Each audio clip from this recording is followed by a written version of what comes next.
Get ready for the countdown. 10, 9, 8, 7, 6, 5, 4, 3, 2,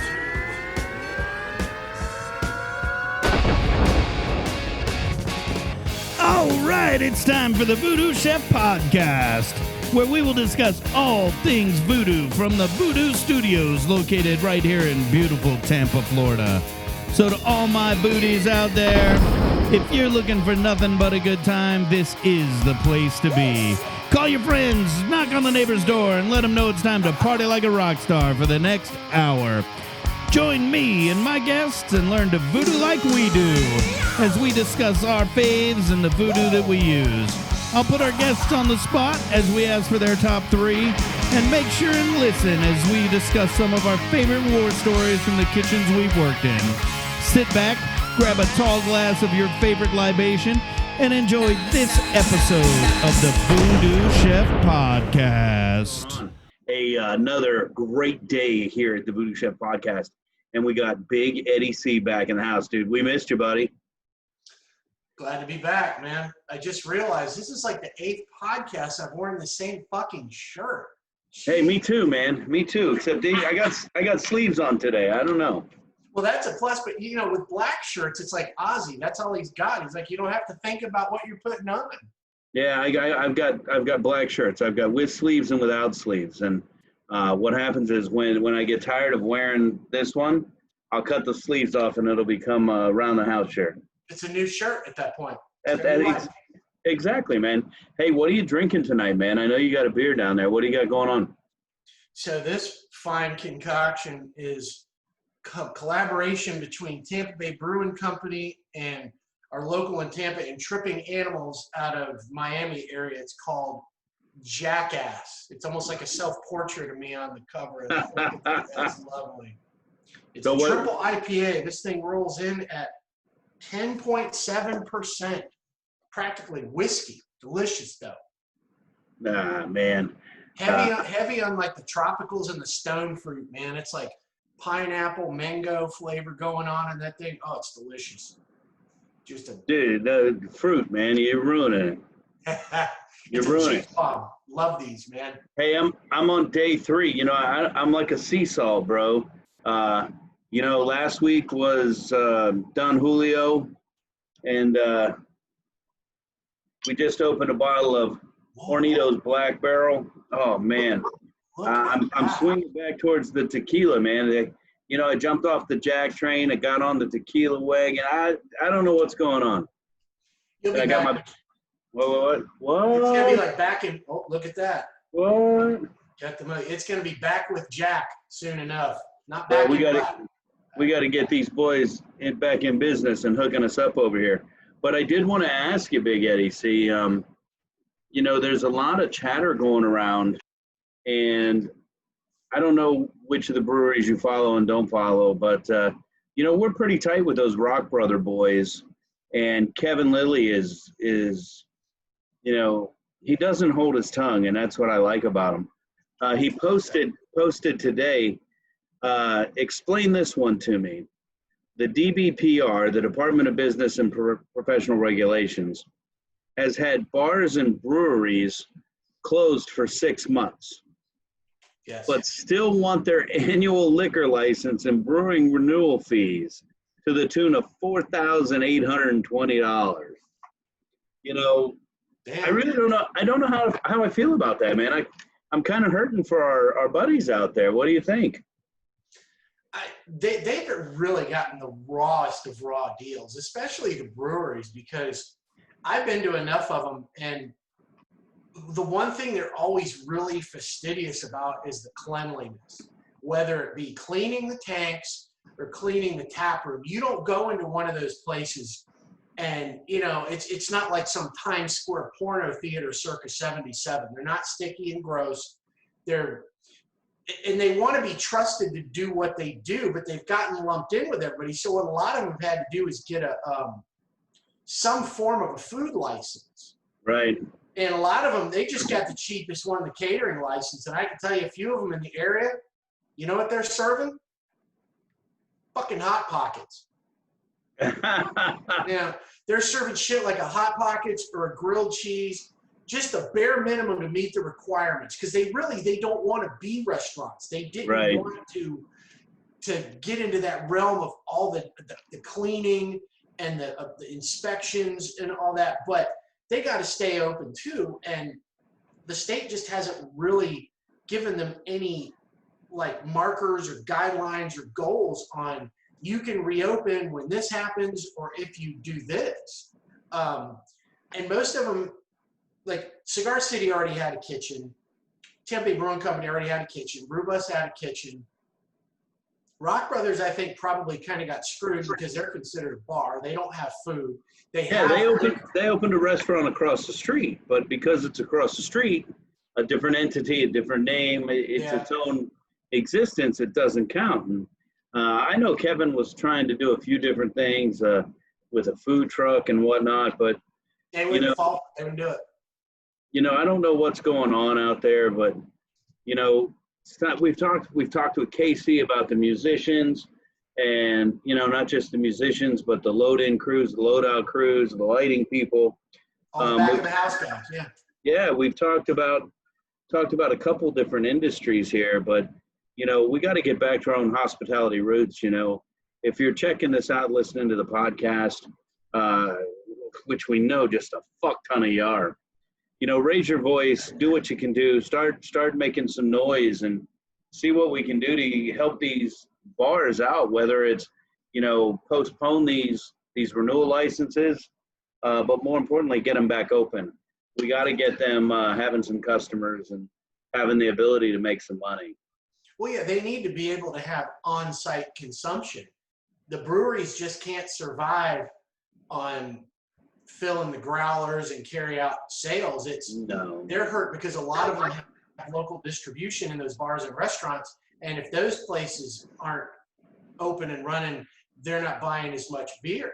And the profit margins in these places, I learned a lot about from you. They're not like massive in that hospitality industry. No. It's not like a complete license to print money. Not with breweries. You get into alcohol, yeah, there's more there, but most of these places, most of your breweries don't serve anything but their beer. But they're really getting the shaft too. I mean, I can pull up into I was chatting with my boys over at Xochitl the other day, and I say my boys, but it's owned by a young lady named Jacqueline, who's just super cool. I pimped in there the other day, and we were hanging out and chatting. You can roll into Xochitl, pick up some tacos and margaritas to go, and you can put them in the car and drive home and enjoy it for dinner and all this stuff. And it's just, they're making all these concessions and things for restaurants, but our breweries and our bars, they're just still just sitting out there, and they're hurting really bad. I don't know how we're going to fix it, man. Almost all of them in town they've gotten whatever form of food license will get them open. And of course, it's a farce, it's a sham, it's a mockery, it's bullshit.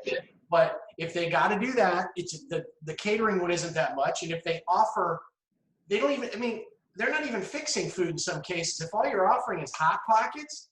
Well, I'm not going to pretend to be an expert. That's why we got smart people like you around. But we know that you got to have a certain ratio of food sales when you have that license. So, yeah. If they're out there getting the license and trying to sneak by, some of the guys don't want to do that. They just want to be up and do the right thing. And, we should try to do the right thing by them too. So do me a favor, Booties, raise your voices and help us see what we can do for our industry out there. Send some calls and emails, man. You got to lean on the lawmakers because the brewing industry's done it, but they need to hear it from the people that go to those places. Oh, yeah. They got to hear from the people who are going to be, the owners are just a small minority, and we get the masses out there, and, they're going to start sweating those votes. And, hit them up, man. We got to. Yeah. We got to get fired up, We can go. I was at a wedding the other day. I went to a wedding the other day at a church. Wow. And I'm in the church, and there's people in the church, and everybody's there. But afterwards, I couldn't go anywhere and have a drink. Well, I did. I came to VooDoo Studios. But you had a drink somewhere. Yeah, but we gotta fix that. And yeah. I wanted to hit that up real quick before we did anything else. But Eddie C drinks all those good beers. Not like me. I was drinking Natty Light the other night, brother. Oh. Cheapest for the mostest for the leastest. That's what my brother Steve drinks. So that's what we drink when we go fishing. Were you like nostalgic for college or something? Because that's the Natty Light like target audience, man. What are you talking about, man? That's the Iowa staple up there nowadays. Oh my goodness. Dude, one of the best breweries in the U.S. is in Decorah, Iowa, man. Toppling Goliath. Tell your brother, man, you got to be able to get that at the local stores. Well, you know what? If the Iowa Farmers Association pops in tonight, we'll ask him about it. Yeah, I got to figure out what's he doing, man. Farmers know all about supporting local. I mean, I would hope so. You would hope, right? All right, man. Let's run through some VooDoo stuff real quick before we get to our guest. This is the last weekend for the VooDoo Chef Food Drive in conjunction with Moore Law. So I'm actually going to be out at Moore Law this week on Saturday from 10 to noon. Guys, bring out some canned foods, man. We got to help out the community out there, do everything we can. This is the last weekend, so Saturday's the last day. Come out and drop off those canned goods. Remember, we're looking for store-bought canned goods. Go out and buy all the Goya products, bring them out. Reach in your cupboard, find some extra stuff that you have, because we all know we have some extra. And then replenish your shit later. But, again, don't bring the leftover, pumpkin shit from last Thanksgiving. We don't want that. We don't want that. If you're not going to eat it, we don't want to give that to anybody else. Hook it up. Go online, buy some VooDoo shit, and have it delivered to Moore Law. Do what we got to do to help support these people. We've got VooDoo Golf, November 7th. I'm telling you, teams are starting to fly. We've been talking about it on the podcast. People are signing up their teams. There's only 18 slots. We've got AmeriFirst Bank as our shirt sponsor. We just brought in Alessi Bakery as another one of our sponsor. If you know anybody that wants to help us out, do a good deed, get out there, play some golf, send them our way. VoodooChef.com. Have them email us at foundation@VoodooChef.com, and we'll get them connected with the right people so they can, come out and have a good time and do what we do. We're talking with Pepin's on board, so we're going to have a lot of good beer out there. We're talking with Brown Foreman, so hopefully we get them on board, and Jack's going to be out there. We got to get them involved, I know these bottles just keep getting empty. Oh, my. I don't know what happened. How did that happen? I don't know, but we got to fix that. All we have is empty bottles in here right now. You know what I'm saying, Darren? So we got VooDoo Golf November 7th, October 24th. We've got the VooDoo Chef Hangout. We're going to be out at Pinch a Penny in Lithia and just cooking up some good stuff. I think we decided we're going to do huevos rancheros in the morning, do a nice little breakfast demo. And then later in the afternoon, we're going to do a VooDoo Chef boil. Who knows what we're going to throw in there. You can actually make a donation to the foundation and get to taste some of this stuff. And it's going to be a great day. We're going to have some other folks out there. We might even do a little bit of a green egg competition where you get myself, the VooDoo Ambassador Sam Crichton, and a lot of people want to come out and help us cook. And that's good. That means I get to stand around and drink more, hang out and bullshit. That's what I like to do. Right, Ed? That's a benefit, man. Yeah, it's a big benefit. Anytime and it's going to be a great day. And everything for the foundation that day. So jump on board. Awesome. All right. Hey, big day. I'm excited for today. We're actually recording on a different day just so we could have this young man in. And he's been in for trivia. I think we may even talk to him with ACF on a previous podcast. But tonight we're just going to chill and we're going to go way old school. And we're going to bring in Chef Carlos Villanueva. And as he's popping in on the screen, we'll go a little bit of history here. I met Carlos probably when he was 15. I think I've known him more than half his life now. And, we started out at one high school. I was running a program at one high school. I moved to another high school. He went with me and graduated, went on to the CIA. Stayed on to work at the CIA, just did some amazing shit. Went to work in Philly with some super badass people. Went to work in Boston with some badass motherfuckers. He's toured Spain, staged in Spain. He's been to fucking California doing shit. Came back and taught for a little while. Went back to New York. I said, "Who's the most famous person you've ever catered for?" And he goes, "Think you would know?" I'm like, "What, you call me old, motherfucker?" And he goes, "Yeah." And he goes, "Okay, Madonna." And I'm like, "Oh shit, what the fuck?" And I don't know if I'm allowed to say this or not. And if I'm not, I'll cut it out. Right now, he's working on a project for fucking Martha Stewart. Just a CBA, certified motherfucking badass.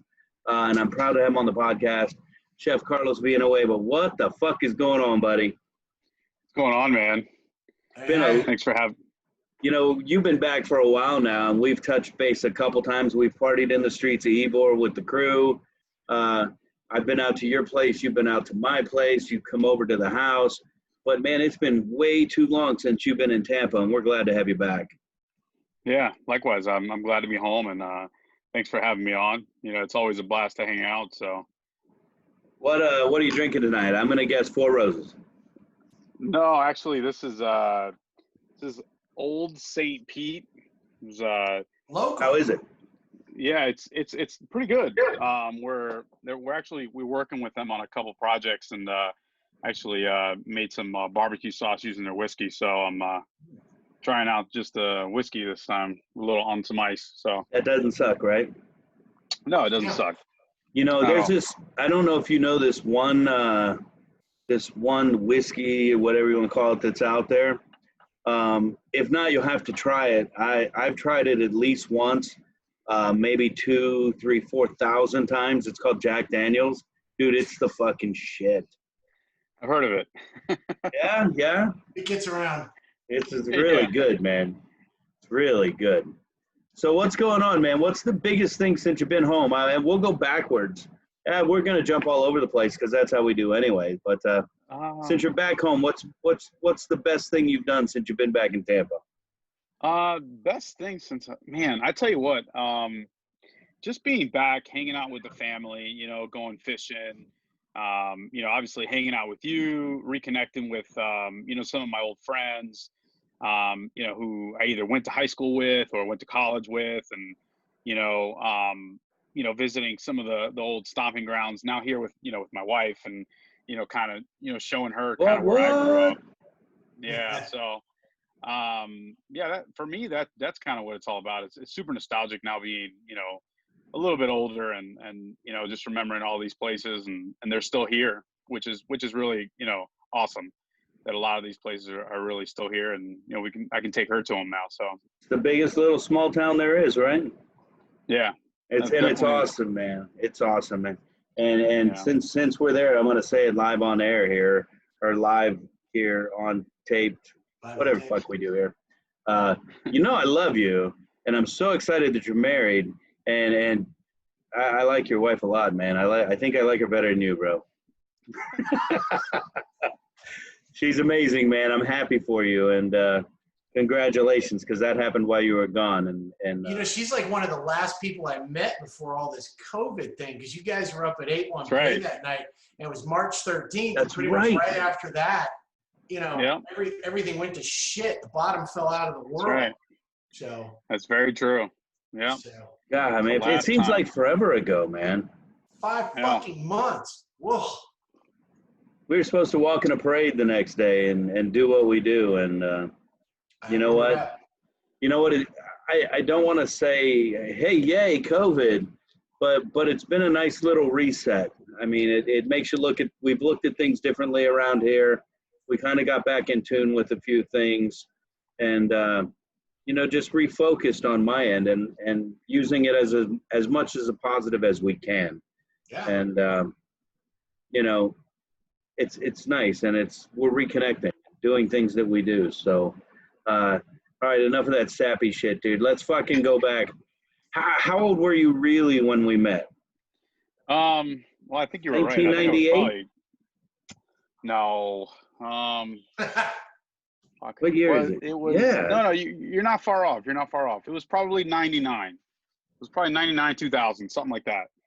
At Hillsborough. Yeah. You want to get in the podcast? Angelina's first day of school today, and she just woke up. She says, I rose from the bed. That's after I got a text when she got home saying, I had a 2-pound ribeye in the refrigerator from last night when I did a demo. After I cook it, saw that. you didn't want to eat, right? So she Yeah, he's an texts me. asshole. He says who's coming over, but didn't invite anybody, right? Yeah. So funny. Yeah, She nicely done. Good trick. She texts me and says, I may have eaten your steak. May. Cold. Yeah. Oh, it says I may or may not have eaten your steak. Cold. With my bare hands. Cold. Tearing into it. Like It was a rough day down at the UT World, right? Right. Oh, But man, so it had to be 1998, man, because you graduated in like 02, 03. Am I wrong? 04. 04. So we met just around 2000. Yeah, that's what I'm saying. 99, 2000, right around there. Yeah, well, everybody knows I suck with numbers. But I know it's somewhere around my daughter's birthday. And I was saying when you were here the other day, I just kind of slouched back and you said, I remember when you left to go to the hospital, so your daughter was being born. And I just kind of sat back and I'm like, I've known you longer than Angelina's been alive. And I was like, fuck, dude, we're fucking old, man. And I think I looked at you and I said, how old are you now? And you're what, 35? Yeah. Man, so for 35, dude, you just got a wealth of experience underneath your belt, man. Let's talk about that. We were at Hillsborough. Dude, we must have taken years off our lives because remember Ybor City Pizza? Wasn't in Ybor City. It was over on Osborne Street and was run by this motorcycle guy. And it's funny, Ray Lampe just said, when you're looking for a pizza place, don't look for a name brand or a chain. Look for a sign on the wall that says pizza. And if there's some sketchy guy standing out front, you're probably in the right place. And that's where we were. Oh, yeah. Oh, man, those were the days. Pizza and wings with blue cheese. And, first thing you did was dredge your chicken wing through the grease from the pizza. Oh, I'm telling you, we probably should have died. And then, not to mention our trip. Did you get the pizza crust and the blue cheese? And the grease, dude. So we used to, the whole, probably what, 10, probably 10 years ago, the whole stuffed crust thing came out and people started eating pizza backwards. We invented that shit. We would fold it and drip it, and the grease, we drink that first. You had to drink that first. You're like heroin addicts, but instead of the drugs, it was your main lighting oil. Fuck yeah, man. In those days, we would drink pitchers of coffee. Wasn't quarts. It was full pitchers. I mean, it was serious. It was no joke. Oh my God. Those were the days, though, man. Oh, good. Yeah. And then, good old days. We were reminiscing the other day, and shit like this gets me in trouble, but everybody knows. So we win, and I say we. I didn't do shit. They win some competition, and we got to go to Philadelphia. And we don't have to go, but that's where the national competition is. So we fly up to Philadelphia. We flew up. We rented a car. We find our hotel. We do what we do. And then we drive up to the Culinary Institute of America. And we're checking out the campus. And it was their first time at the campus. Talk about that.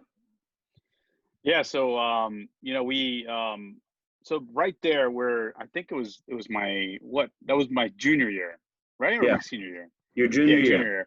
Yeah, and it was our first national competition, and obviously being that we're a school located in Florida, it was heavy Johnson and Wales, and anybody going to CIA was just, it's foreign, man. It's foreign territory.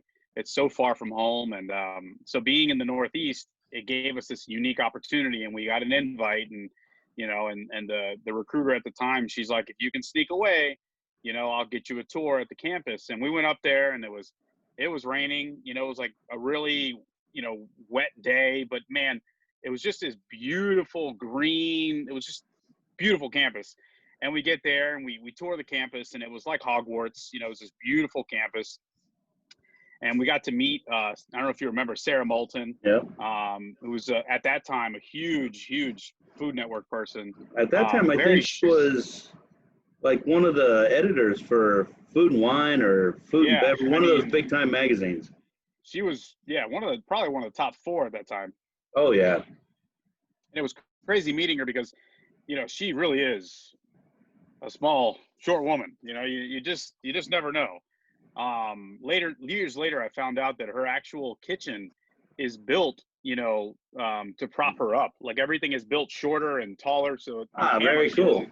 Yeah, I never knew all that. But anyway, got her. I still have that menu, that apple pie menu. Apple pie menu. Yeah.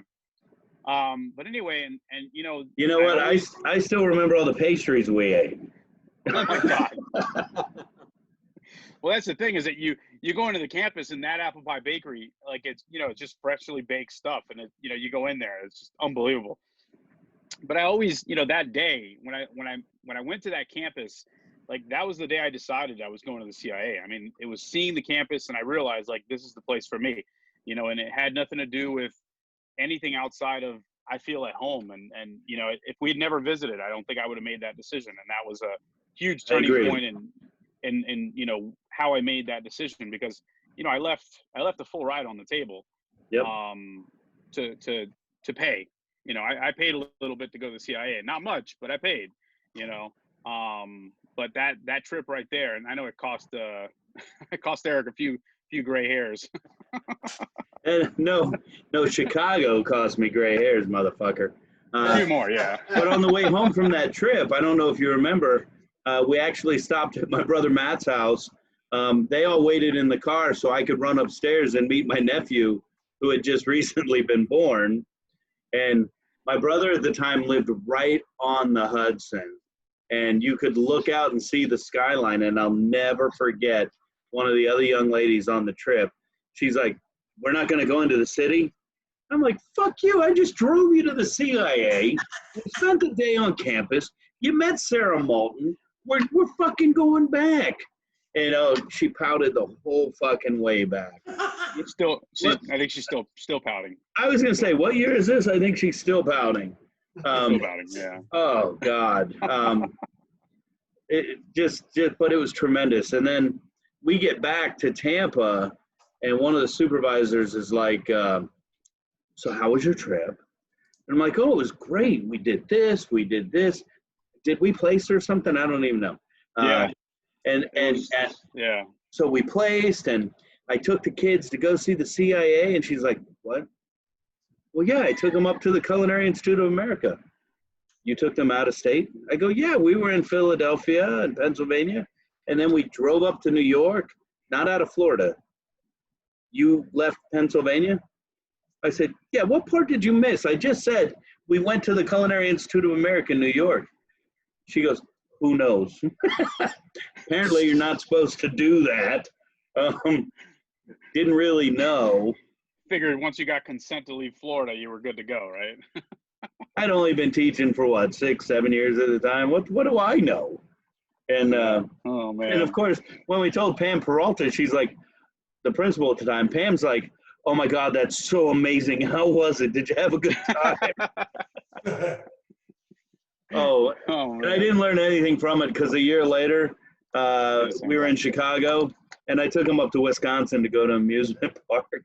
Oh my God. Right. It is, right? Oh boy, rode some roller coasters then. You remember that? I mean, I'm a fat fuck. I got on that roller coaster, and they're putting the lap bar down, and go, "Sir, it won't go down. I have to be able to see this red line before I can give it the thumbs up." I said, "Dude, I'm from Florida. I left a state I'm not supposed to leave. I want to ride this roller coaster. It's one of the top 10 coasters. Make it work." He goes, "I'm going to push it down real hard." I'm like, "Go ahead." And then Carlos just goes, "Same thing." And dude, Raging Bull is, I think it's like Raging a 200-foot coaster. And It on was, the way yeah. up, I looking at Carlos going, dude, maybe we shouldn't have done that. So, oh my God. It was, yeah, at the time, it was probably one of the tallest coasters in the country. Yeah. Shit. And Carlos and I we were reminiscing about this the other day.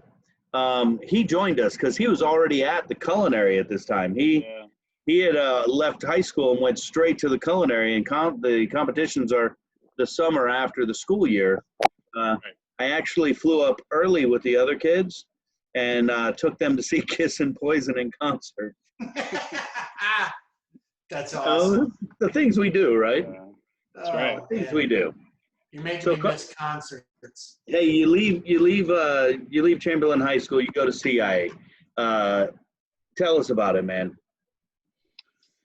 Well, I mean, it was. And I'm going to ask you about the first winter too. So talk about that, Florida boy, and your story. Well, kind of. That's where I'm going to start. Is kind of, leaving home is always tough, no matter where you go. But going to the Northeast, being from a warm state is definitely challenging, and not having family, friends, and all that stuff. And it was tough, man, because that first winter couldn't come home. We didn't have money. Where I come from,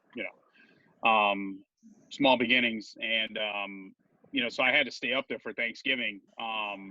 And dude, there was nobody on campus. And it was probably one of the coldest Novembers they had, where I had every single layer I owned and the wind just cut through it. We're on the Hudson, so you get the lake effect like you would in Chicago. So it's amazing. I remember I was in the class at the time was called Skills 3. And that last day before the break, we were doing it was like steak Diane or something like that. So New York strip, potatoes and stuff. And I asked the chef, I said, hey man, what are we doing with all these strip loins? The steaks that have been portioned. He's like, I don't know. I said, can I take some of these home? I'm going to be here all weekend. He's like, yeah. So in my dorm, right, and few people know this, in my dorm, I found a way to suspend my iron upside down, got it as hot as hell, and I was searing steaks on the iron and cooking potatoes in the microwave, and that's what I did for, 3-4 days by myself on campus. I mean, there was nobody on campus. Everybody goes home for Thanksgiving, and it was nuts. Decided not to do that ever again. True or false? You kept them refrigerated by putting them in a bag and keeping them in the snow out front. No, I got smarter as I got older.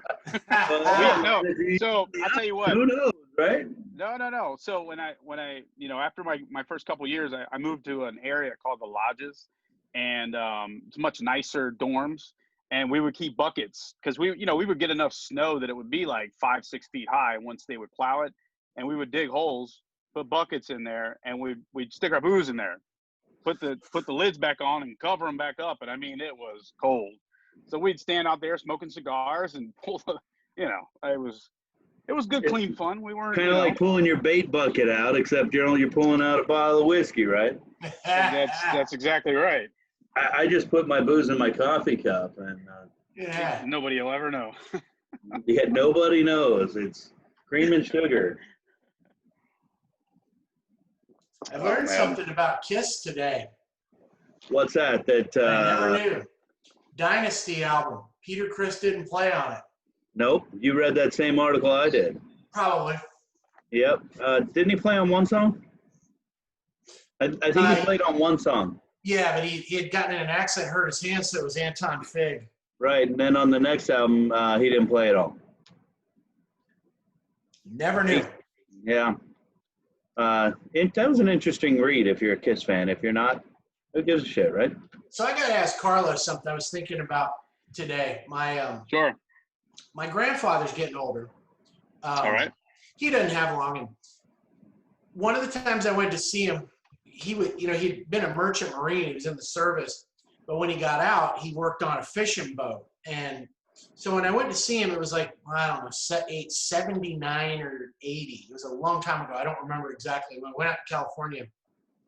And me never having been out at wonderful Fort Pierce, Florida, the sprawling cultural metropolis that it was, I didn't realize that there were things that I had never had that were out there.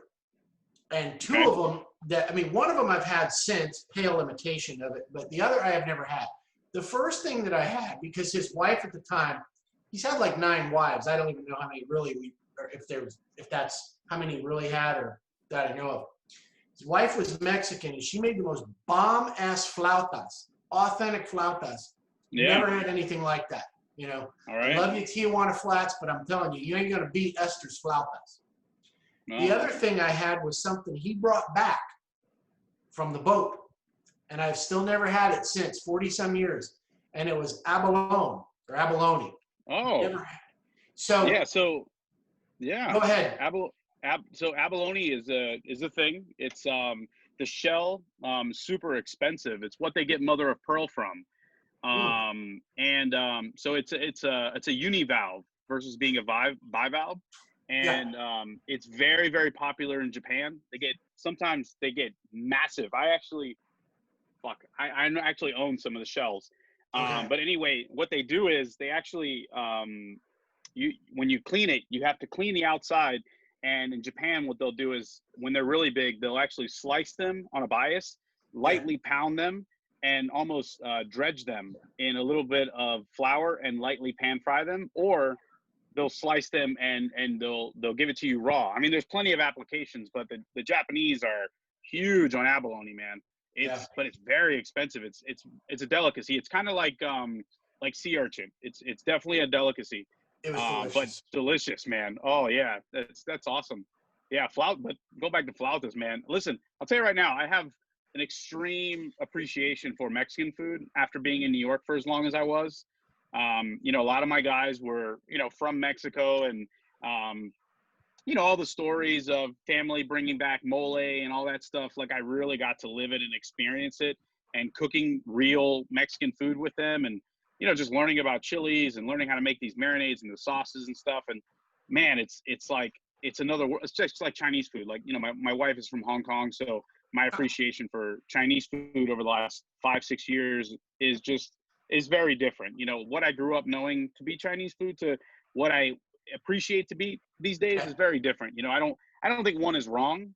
I just know it to be. I know it is different. It's like Italian food, Cuban food. I mean, we can all agree that there is what is legit versus what is kind of been dumbed down over the years. Yeah, Americanized. Doesn't make it bad, just different.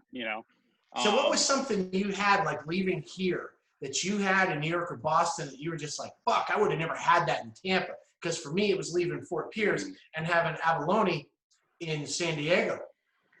Oh man, so something that I wouldn't have had here that I've had elsewhere. Oh, that's a tough one. I mean, I can give you the reverse of that. Like, I would never have any Cuban food anywhere else. I don't know. I mean, I think that, I think it depends. I guess, okay, so if we're talking, 15 years ago, right? 12 to 15 years ago when I left, I wouldn't have probably gone out and eaten, a lot of different Asian food, a lot of Vietnamese or a lot of Thai or a lot of Japanese. Yeah. I definitely ate a lot of that in New York, but coming home now, I found that there's plenty of really good Vietnamese, Thai, and Japanese places, and Chinese places for that matter, especially now with my wife. She's really researching and trying to find places that, she likes, because it's very comforting for her. There's a few places over near USF. There's a place that just opened up that's doing hand-pulled noodles. There's a couple, dim sum places. I mean, there's really a lot of really good food, especially ethnic food, that has popped up over the last few years. And for me, it's like awesome coming home, and I'm not missing much of New York. I mean, I'm missing some stuff, but not that much, Carlos, let me ask this one question, because you said something, you said popping up. We've got these places that are popping up. Do you really think it's popping up, or that the Tampa culture, they're finally starting to maybe move a little bit to a more sophisticated palate, and they're becoming more prevalent? They've always been there. They're just getting more traffic now from Gen Pop, if you will, and so they're becoming more known. because I know there's a lot of places that have been around a long time that everybody, oh my God, have you ever been there? Yeah, it's been there for fucking ever. You're just now finding it, dude. Yeah. Well, I think that, because we're definitely 5-6 years behind New York. I would say that it's kind of, I think both sides can be debated. I would say that there are plenty of places that, yes, have been there for a really long time and, you know, have become popular because a certain crowd has started going there and social media. But I do also think that certain ethnic groups have moved in large quantities into certain areas and have started building up businesses. And because there's so many people in those areas, they start looking for those things. So, you know, it's like infrastructure, you know, it's like the grocery, as soon as the grocery store hits, you know that there's a bunch of restaurants to follow.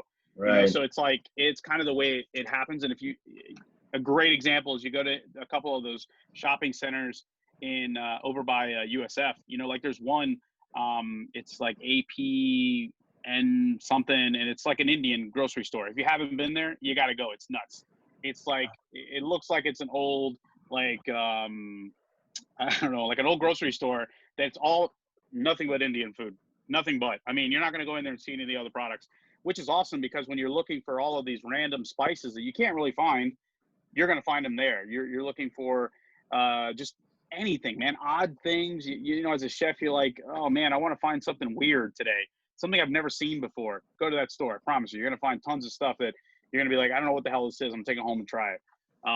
So I think it's just, you know, more cultures and more people moving into the area. In terms of, you know, like today we went and had sushi for dinner and went to a place that has been there probably since before I've been born. And what's it called? I looked, Toki. It's on Northdale Mabry. You know, mom and pop place, you know, it's family owned and they've been there for a long time, you know, and the sushi's good, man. It's very straightforward, very simple. And I'm looking at the menu and I read the menu and I show it to my wife and I said, look, this is kind of the problem, you know, like, you know what this dish is supposed to say, what it's supposed to be, but because the general population maybe doesn't know or want to change or be different, this is what they're calling it, even though we know what it is 100%, you know, and that is, you know, we're all dealing with that, bro. Like, yeah, but you know, but how do you debate that? How do you combat that, Carlos? And how can you argue? And I'm gonna be that guy now. And you've known me for a long time. How can we say, you know, we know what it's supposed to be? See where I went to school? Mm-hmm. Against, I need to make money and feed my family. And this guy is going to be one out of the masses that come in here to eat. I need to make sure the other people know what it is. Even if the guy is going to come in and go, we know what it's supposed to be because we know. But if we put what it's supposed to be, maybe the other people may not sell it. Right, you may not sell it. You may scare people off because it's too, I mean, insert a word, you know. I've got so many people I know, friends of mine, friends of yours, who won't stoop and change the name. But I guess, you know, and that's, you got to ask yourself, like, you know, and what do you want to do? Where do you want to be? Who do you want to be? I'm going to be very honest with you. Like, you know, if Tampa, you know, if Tampa wants to be on the cutting edge and constantly and moving forward in any industry, right, it has to be willing to change. But the problem is that the people that are spending the money are the ones that need to be willing. It's not the people that are opening the businesses. And true statement. We will never, ever be able to change the minds of the people that are spending the money. So it'll be just, you know. How long were you gone? How long have you been gone? Take away the year back in Tampa. How long have you been gone? It's about 15 years. All right, so 15 years. You haven't seen a change in the culture of food here? Oh no, 100% change. It just takes time. It's night and day. No, I'm not debating that. I'm just saying that, you know. Holistically, I hear you, man. Yeah, it's tough, man. It's tough, you know. Like, and I think that you have to pick your battles. You know, like we were at a restaurant. I think I taught you that lesson. Yeah, you just didn't get it till long after you left. Dude, we were at a restaurant the other day, and the neighborhood the area is a good neighborhood. But they served a steak at brunch, and it was like medium rare-ish. And I said to myself, it hit the table. I saw it was cut, and I'm like, that shit is going back. And it had nothing to do with the customers at the table. It's just you don't serve that kind of a steak at brunch. You got to know better, just know better. Know better, or put it on the menu, put it on there. We serve it medium rare, and what the hell medium rare is, help educate the customer so they know what the hell they're getting into, so that you don't get a negative reaction. That's it. I got to tell you one thing that really excites me down at Irwin. We open up the restaurant and we serve 4 days out of the week. And because of what we do and what we're trying to do, every time we serve a hamburger, we require the students to cook it to a minimum 155. Yeah, that's right. mid-well. That's, mid-well, pushing the envelope there. And we will not let them serve anything less. We get complaints because we won't cook a mid-rare burger. And that excites me, man. That makes me happy. Because every other place that I've worked, they're like, you better burn that shit, man. It just better be Oh, shit. But hey, you know man. what? I tell you What's what. that? Here's a challenge, right? Cook the burger all the way through, but still find a way to keep the integrity of it being juicy. Because that's the problem. See, it's not that it's red on the inside. It's that it lacks moisture. Yep. So find a way to keep the damn thing moist. If we I do give you a Philly cheesesteak, right, or a French dip sandwich, and you dip that bitch, or all the cheese sauce on the Philly cheesesteak, you don't have any issues with it, but it's fully cooked. Right. Absolutely. There is an option. You just got to be a little, You just, that's where it comes to being skilled, right? Sometimes. Hey, remember that place we ate in Philly with that string bean cat? What was his name? That string bean. We walked down from the hotel in that little restaurant. We ate there like every night. We finally got Marie to go, and she was like, I'm not eating here. So a little hole in the wall, man. We just ate pizza and Phillies every night. Oh, my God. Yes. Jeez. Man, you have a really good memory. Yeah, but I don't remember the name of it. Oh, my God. That was a good time, man. It was. Yeah, horrible. If she won't eat there, it's not that. No. We knew she wouldn't eat there. She ate the food when we brought it back. Right. The minute we went there to eat, she's like, I'm not eating here. You ate here last night. Yeah, exactly. Hey, so true. Dude, you've been home such a short time, and dude, since way back when, we've got a bond, and it means the world to me, and I hope you know that, and I hope you know I'm proud of all your success, and we could do this for days. You almost need to be a regular on this thing, not talking food, not talking anything, just fucking bullshit, because that's what's fun, just reminiscing, telling stories, and all the fucking shit, like the time I got in trouble for buying you a birthday drink in Nashville. I mean, what's wrong with me buying Carlos a double jack on the rocks with a splash of Coke for his birthday? Nothing, right? Right. Except he was fucking 20. College student at that point. I got in a lot of trouble for that from Marie. She was so pissed. Ed calls her Saint Marie. She puts up with us. Yeah, true statement. True statement. Hey, is Esther around? She's probably, I'm at home. Do you want to play pointless pop culture trivia, man? Because we got, of course, I don't know. I know you watch every Probably episode of the podcast. No, that's okay, because we got Sam Crichton, who's going to be more than excited if he wins, because he's going to tell everybody he won, whether he won or not. So we're going to I suck at this shit, right? I mean, yeah, I know, it's all good, man. Sam will feel like a hero. Sam, watch, we'll bring him in and we'll just start talking shit about it. We'll tell him it's a gimme. Sam, you out there? Where you at, man? I see you coming in. You got to turn that video on. What's up, buddy? Are you on mute, buddy? Oh, your audio's still connecting. There we go. Sam, what's going on, brother? What's going on, guys? Hey, have you met Carlos yet? I have not.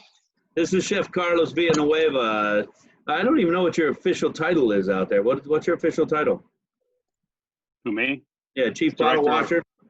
Yeah, exactly. Director of Culinary and Operations at Puff and Stuff Catering. So Carlos is the Director of Culinary Operations at Puff and Stuff Catering.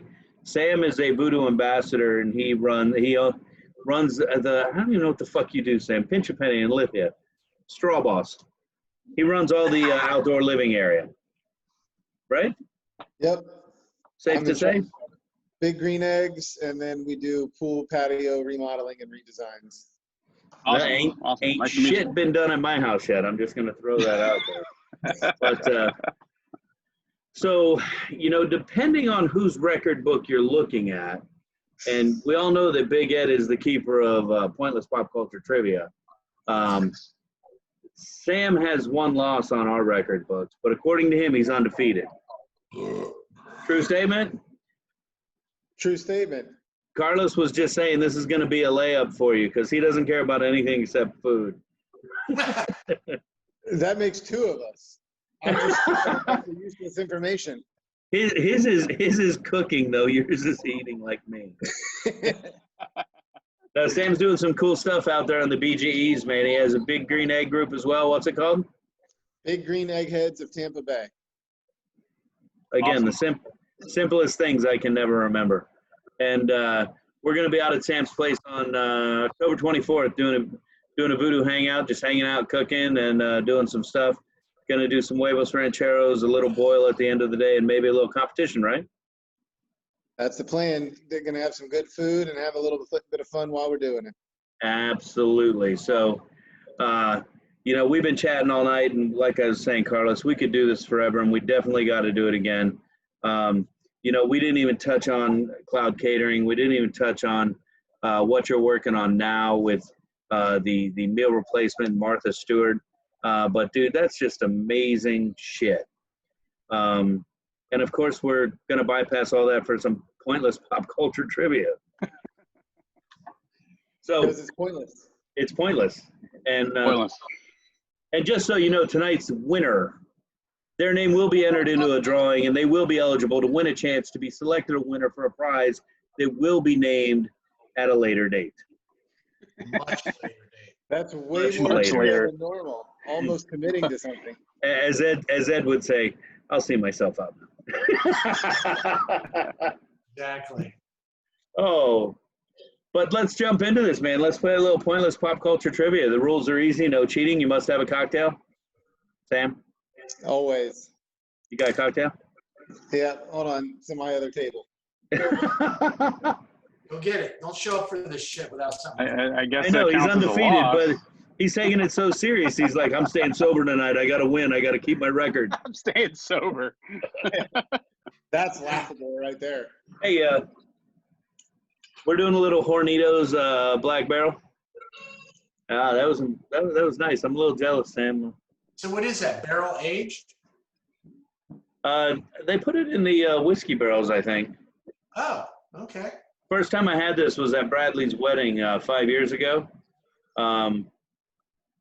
Steve makes these vodka fruity drinks for Bradley's wedding, and I'm not drinking that stuff. Matt's not drinking that stuff. I drank straight anything. Matt drank straight vodka.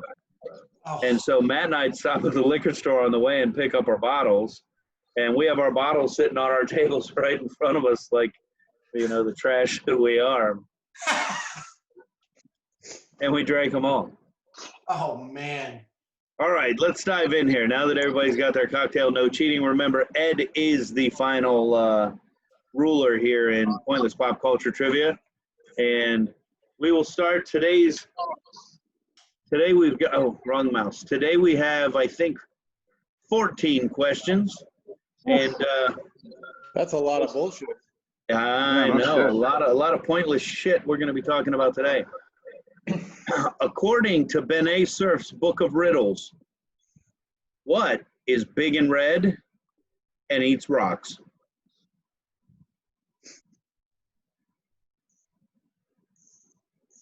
I'll repeat the question. This is the softball. Yeah.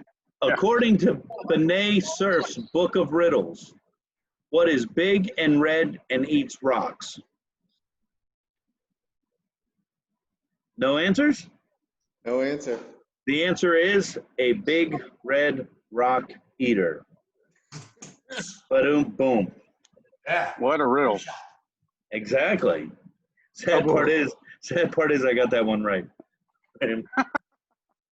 I can't answer a damn question about history, but I know big red rock eater. Question number 2. Who did Hulk Hogan beat to win his first WWF title? I'm like losing faith in both of you. This is before they were born and shit, That was man. 30 plus years ago. Don't cloud the issue with facts. Yeah, you fucking fetuses. I want to say I'm gonna. Macho Man. You got to shout your name if you No. want to answer. Oh, Sam. Oh, Carlos, you got snaked. Macho Man. You are incorrect. No, Carlos, wrong. Hold on. Can you hear me? we can hear you. Oh, yes, you moved positions though. Yeah. We can hear you. All right. I'm gonna say Andre the Giant. Oh my God, that was such a great guess. That was WrestleMania 3. Yes. But, however, he beat the Iron Sheik to win the strap. And the reason he did that is because Bob Backlund would not drop the strap to him. Bob Backlund dropped it to the Sheik. The Sheik dropped it to Hogan. And that's fucking sad. Yep. And of course, You I'm know probably way too much wrong, and a about lot of people are going to post shit like, you don't know what the fuck you're talking about. Yeah, okay, great. It's pointless, right? They're not going to do this one either. Sad to say I got this one right too because I had the doll. I mean action figure. Action figure. The doll. Which eye was bionic on the $6 Million Man? Carlos. Carlos. The left. You are correct. Wow. And it was such a guess, wasn't it? Fact. 50-50 shot. All right, we got to keep score here, Ed, because we actually have one now. Okay, Carlos has one. I just marked it down. I'm doing my job. I'm doing mine too, drinking and trying to read. Question number 4. Carlos, you might not get this one because you're Cuban. Fact. Who are the Puerto Rican boy band who once had Ricky Martin as a member in the 1980s? Carlos. Carlos. Menudo. You are correct, sir. Did you purposefully find questions that you knew I Dude, would this not shit's know? rigged. I'm telling you now. Well, Carlos is checking out with his winnings. He's like, I'm out, deuces. I'm gonna play the lotto. No, Sam, we did not rig this so you could. Where's Jackie Pressinger when I need her? Fuck. Need a rematch. All right, here we go. Question number something. 5. What was the name of Fred Sanford's dead wife on Sanford and Son?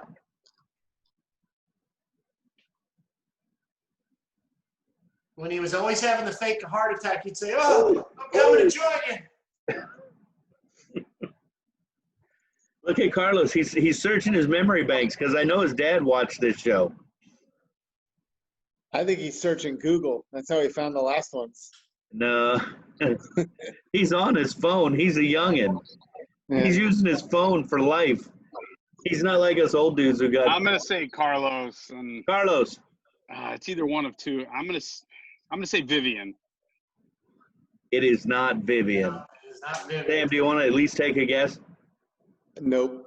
There's only 6 trillion names out there that you could probably pick. Yeah, female name. It's not Vivian. I know that. Dude, you're right, but that doesn't count. The name was Elizabeth. Elizabeth. It's not the one I I thought it was. almost The didn't other guess that. one. No. Carlos did not guess that. He did that to swerve you because it's rigged. That's right. Google's wrong again. Eddie C, what's the score? Because, it's so high, I've lost track. 2-0. Sam, come on, buddy. Yeah, You're the yeah. ambassador here. That's what you get for pulling me in last minute. Dude, it's a Wednesday night podcast. What do you want, man? All right, here we go. We're It's going normally oldies Tuesday night. again. Going oldies again. Name any one of the 3 male best friends on the 70s TV show What's Happening?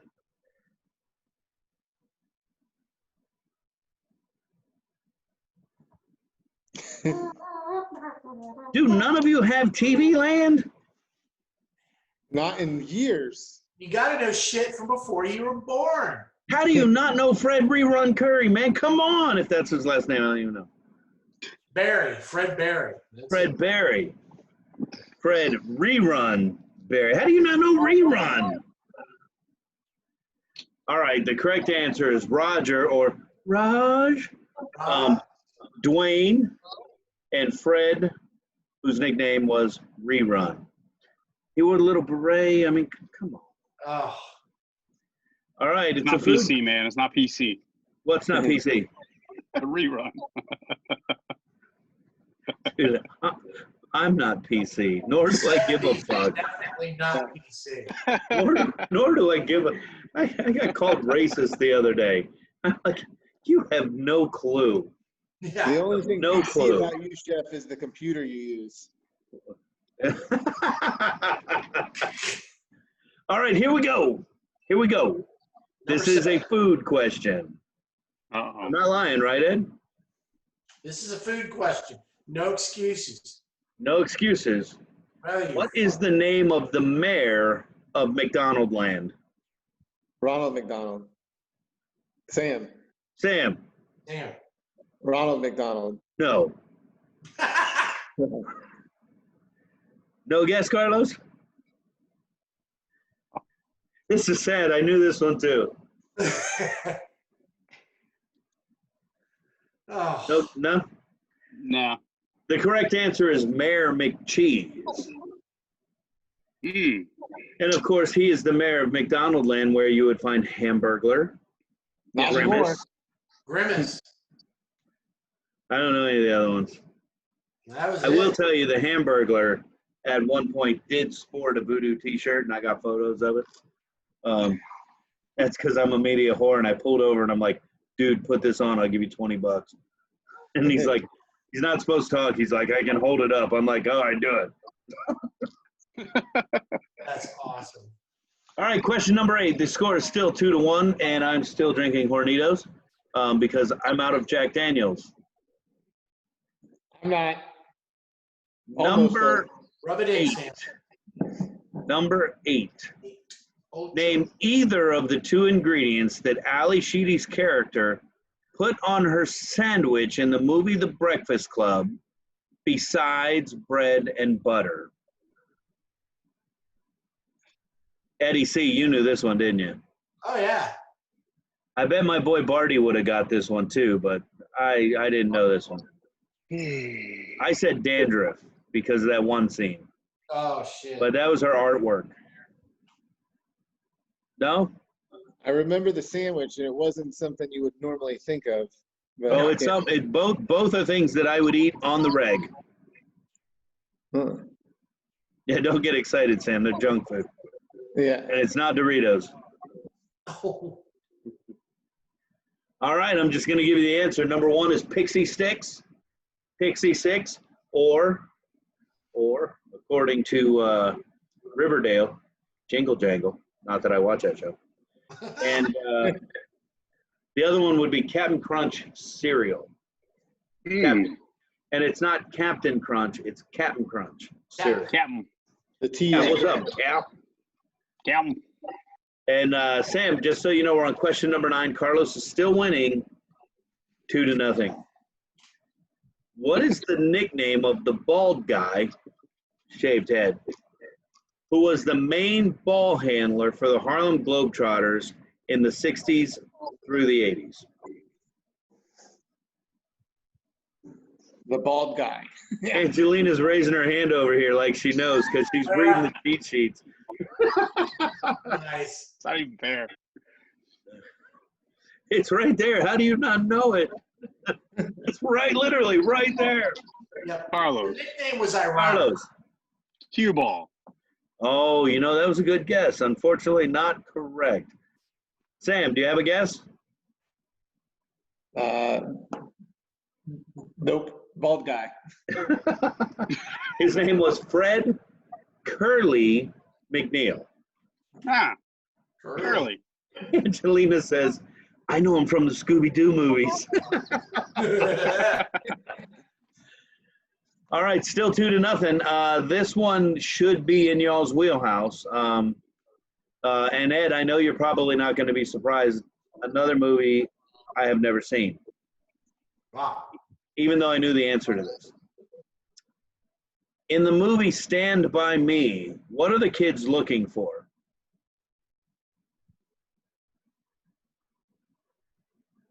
Come on, you two stiffs. Carlos, you went to Chamberlain High School. One of the teachers had to have shown this movie at least 600 times during the year.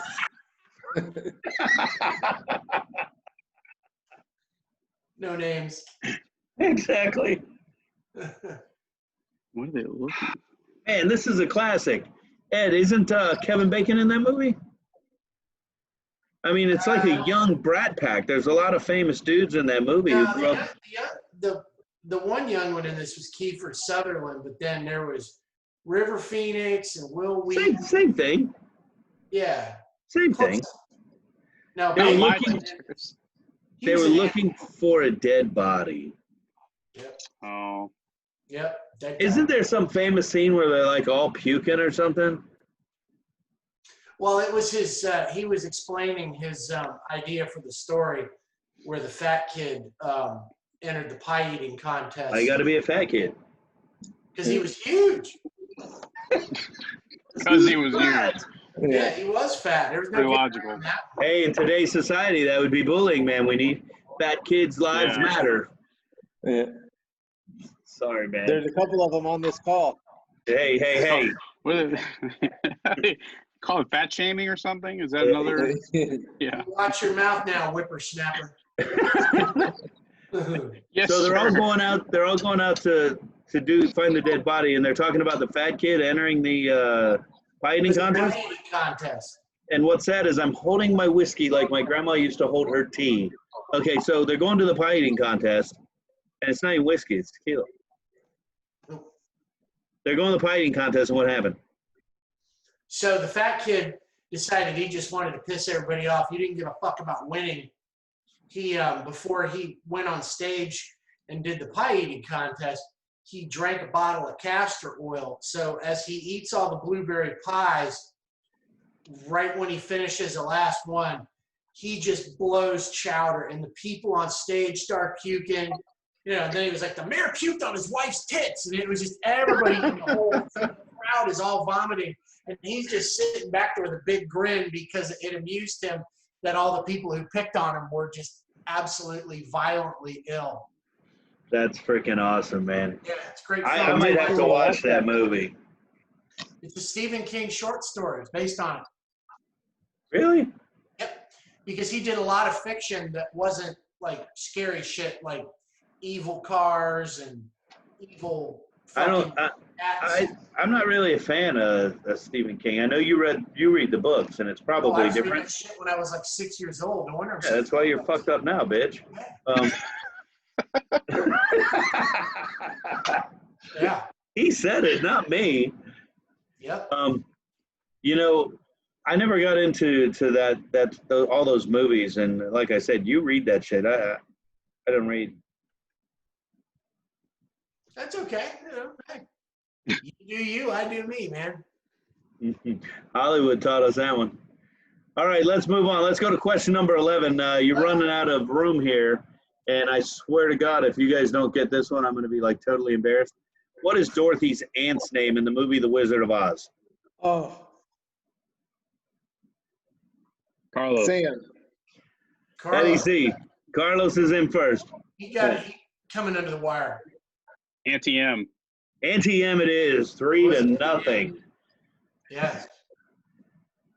All right, I actually Sam. knew that one. I almost said Aunt Annie. Ooh, fuck. Let's go get some pretzels. Nice. Oh my God, Sam, you're in trouble. Yep. Oh yeah. There, pal. You're in trouble. We might be losing. How do you feel right now? Like, I mean, I got to tell you, off the record, Ed and I went back and reviewed the tapes, and you were right. You were in first. You're undefeated. I know. I mean, how do you feel right now with 3-0?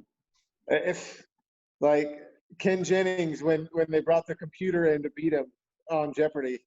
The computer.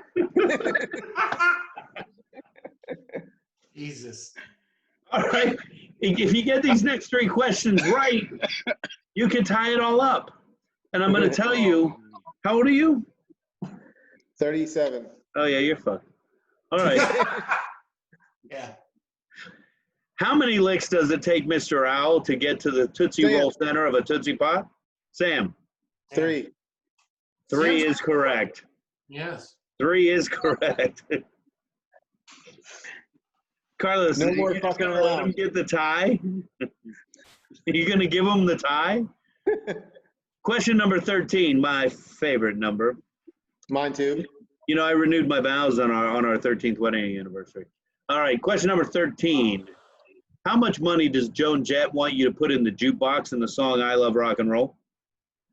Sam. Dime.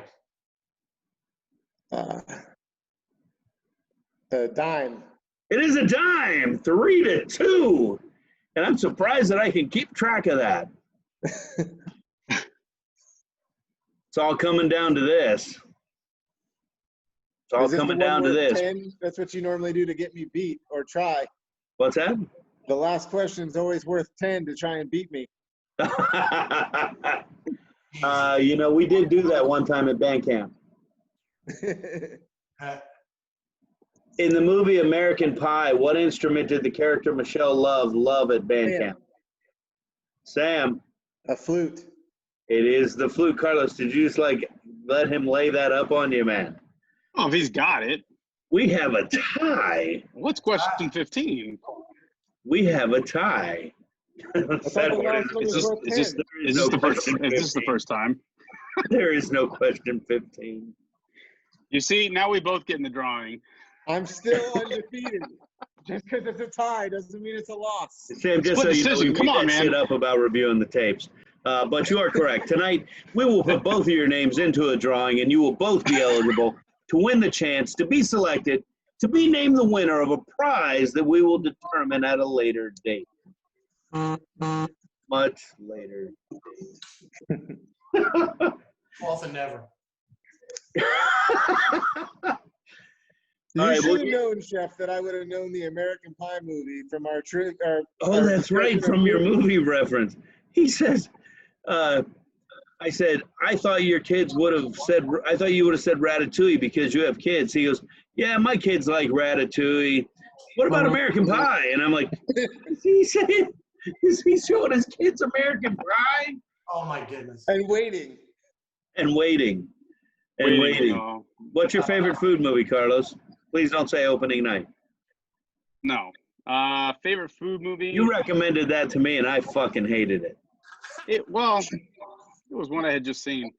I don't think I have one right now. I mean, Hey, I just saw the shittiest. I just saw Gigi. You should watch it. Check it out. No, shitty movie, man. Don't watch it. Oh, Don't recommend it because it's just something you saw. What's your favorite foodie movie?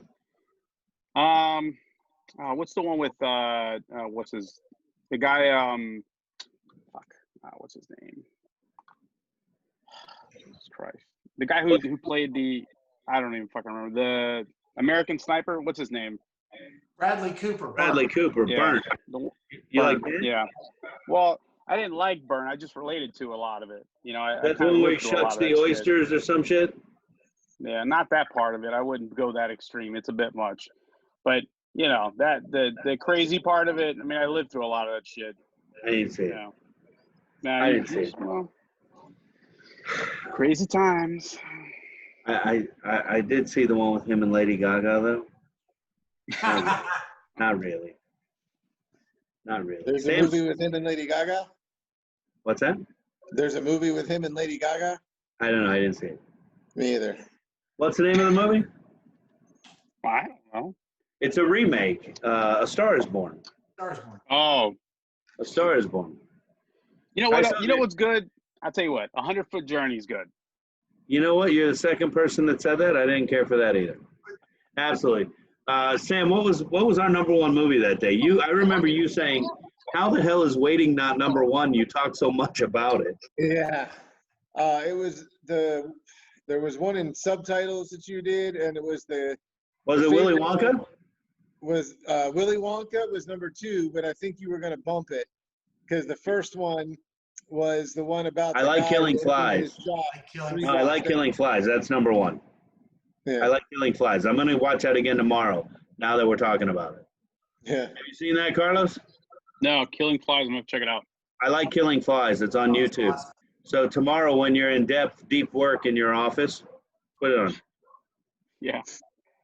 I'll just click You over. can listen. You can just listen to it. You don't even have to watch it.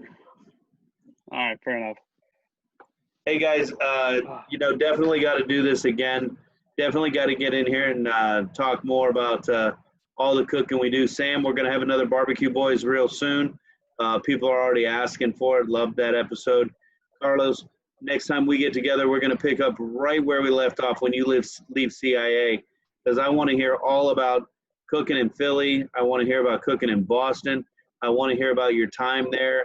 I mean, you were there when Mark Wahlberg was walking the streets looking for the killer. I mean, he's such an amazing dude. But on the real, you were there during the Boston bombings, and I want to talk about that. I want to talk about coming back home and doing everything puffin stuff. Sam, real quick, throw out all your social media. Where are we going to find you? So on Facebook, I run the group Big Green Eggheads of Tampa Bay. You can find me on Instagram at Big Green Eggs and Sam, and the YouTube channel, same thing, Big Green Eggs and Sam. Hey, we got to talk on the real, because, I'm getting a lot of comments. Dude, is that a red big green egg? And I'm like, yep, it is. Got the It's COVID. special for me. Yeah, it's got the COVID. I said that the other day.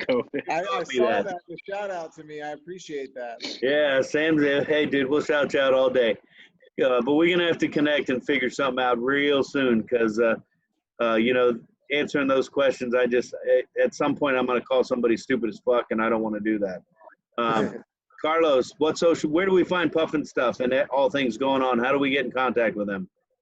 It's puffinstuff.com, and same thing on Instagram, puffinstuff. And my stuff is all Chef Villanueva. And that's Villanueva.com. Villanueva. Yep. ChefVillanueva.com. Hey, I also want to bring you back and do a COVID talk with some of my friends out in Portland. Sure. And some of the changes they're doing. So anything we can do to help our industry, keep them abreast. You guys missed this part, but pick up the phones, make the calls, call all the people that care, DBPR, call your senators, call your representatives. Let's get our bars back open. They've been closed for 6 months. We got to do something to help those folks out. And until next time, guys, we'll catch you soon. Thanks for being in the VooDoo Chef podcast. Yep. Thanks, man.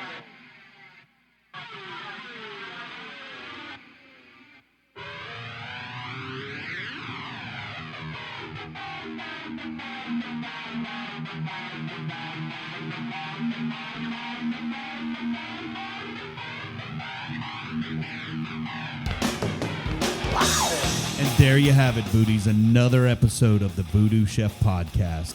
Let's give a big shout out to everyone involved with VooDoo Chef and all things voodoo, starting with Woostoff Knives, the official knife of the VooDoo Chef. And jamming up and down the streets of all Ybor City and Tampa Bay, Ragged Old Souls. Thanks for letting me jam with you guys. And when those amps are cranking, the turntables are definitely spinning thanks to the official DJ of the VooDoo Chef, DJ Don Pablo. Check him out spinning all across town, most importantly, at all VooDoo Chef events. Speaking of events, getting ready for yours? Check out VooDoo Chef Catering, custom created events for every shape and size. Log on to VoodooChefCatering.com to get your information today. A great big shout out to all my Voodies that are in the VooDoo crew. Thank you for your support. And of course, we could not do what we do in the crew without all of our crew sponsors. First Watch, Chef Shane Shibley, thank you for believing in our mission. And of course, we can't forget VooDoo Mortgage. For all your mortgage needs, check them out at VooDooMortgage.com. Alessi Bakery, a Tampa staple. Drop in and check them out today. And our newest sponsor, Twisted South Food Truck. Chef Adam Jessup, thank you for what you do. And of course, all things VooDoo are in support of the VooDoo Chef Foundation, providing culinary scholarship and feeding those in need. To find out more information or make a donation yourself, log on to VooDooChefFoundation.com today.